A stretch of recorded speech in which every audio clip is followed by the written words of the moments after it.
There's been this ongoing disagreement about one number in particular when it comes to the United States war with Iran. And that number is $300 billion, and whether Iran could receive $300 billion to help it rebuild after this 4-month-long war, whenever this ends. Now, the disagreement is whether United States taxpayers who have already spent billions of dollars, maybe it's tens of billions, maybe it's hundreds of billions, but whether they could now pay more, part of this $300 billion, to help rebuild Iran after they already paid in this war to destroy part of Iran. Some of Iowa Senator Joni Ernst's Republican colleagues have ripped the possibility of this money going to Iran. Texas's Ted Cruz, Mississippi's Roger Wicker, Texas's John Cornyn. They've all been skeptics of how Iran could use this money and whether it would just end up funding more terrorist activities. Ernst says she has been assured that U.S. taxpayers will not be responsible for any of this possible $300 billion. And it will not be American taxpayer dollars. That is key.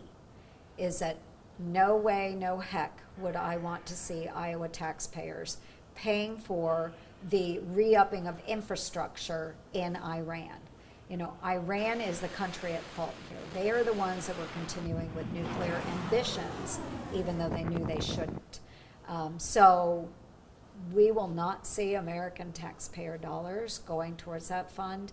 Most of that probably will not be realized by the Iranian people. Now, President Donald Trump has talked about the idea of Iran using this money to buy products from American farmers. Iran has publicly denied that. Senator Ernst said that there could be a difference here about what Iran is saying publicly with what it is saying in negotiations privately. So what has been proposed is to take frozen Iranian assets and use that to purchase the agricultural goods necessary for consumption, both of livestock and humans, in Iran. The Iranians, on one side, they're saying yes. Publicly, they're saying, oh, we didn't agree to that. Well, that's part of that negotiation process. But again, it's frozen Iranian assets. There will be a little bit of relief with oil leaving Iran through the Strait of Hormuz. That's only for 60 days. And that will provide a little bit of relief going into their economy to help their population. But that's something that will have to be monitored, is making sure that any of that relief is going towards the support of the population.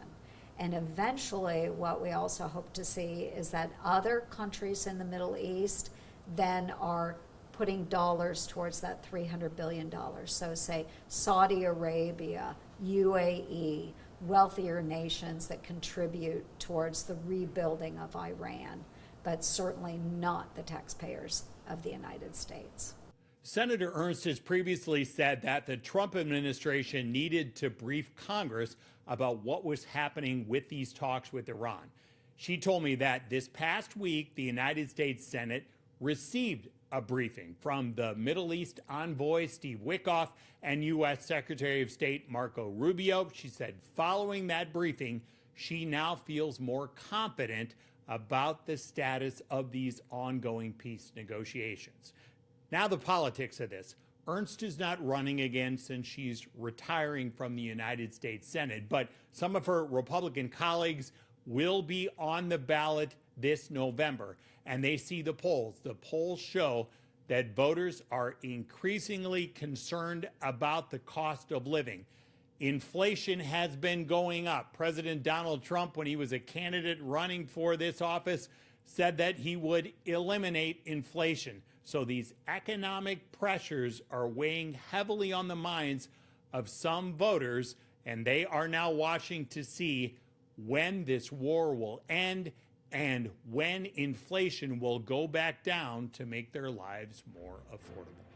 That is a look inside Iowa politics.